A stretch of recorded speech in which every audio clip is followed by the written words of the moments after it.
Hai semua, Assalamualaikum warahmatullahi wabarakatuh. Kembali lagi dengan Arton J Channel dalam pembelajaran PPKN. No pusing-pusing, no boring-boring. Kali ini kita akan membahas tentang pelajaran PKN kelas 10 bab 1, yaitu tentang nilai-nilai Pancasila dalam kerangka praktik penyelenggaraan pemerintahan negara Republik Indonesia. Bab 1, nilai-nilai Pancasila dalam kerangka praktik penyelenggaraan pemerintahan negara Republik Indonesia. Oke, pokok bahasan kita kali ini adalah sistem pembagian kekuasaan negara Republik Indonesia.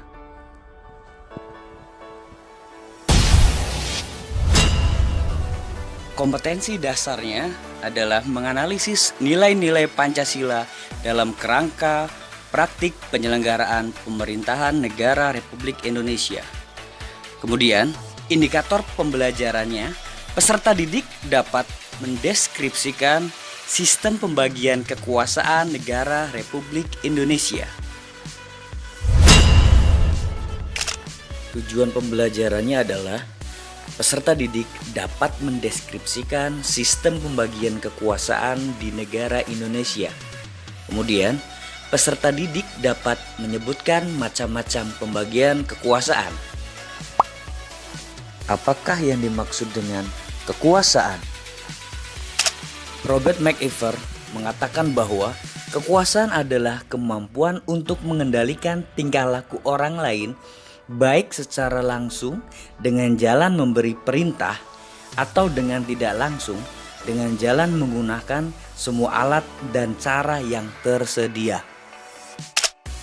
Untuk contohnya, seperti presiden memiliki power atau kekuasaan sebagai kepala negara. Kemudian contoh lain di sekitar kita adalah kepala sekolah memiliki wewenang atau kekuasaan di sekolah. Gimana? Sudah paham kan guys?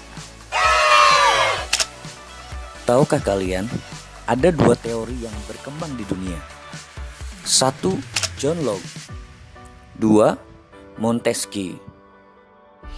Pertama, teori kekuasaan menurut John Locke.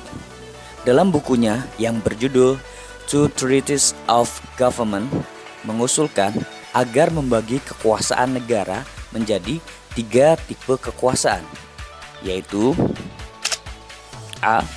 Kekuasaan legislatif, merupakan kekuasaan untuk membuat dan menyusun undang-undang. B. Kekuasaan eksekutif, merupakan kekuasaan negara untuk melaksanakan undang-undang berikut pelanggaran terhadap undang-undang. C.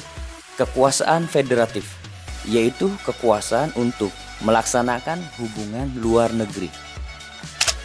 Sedangkan kekuasaan menurut Montesquieu dengan teori trias politika membagi kekuasaan ke dalam 3 macam, yaitu A.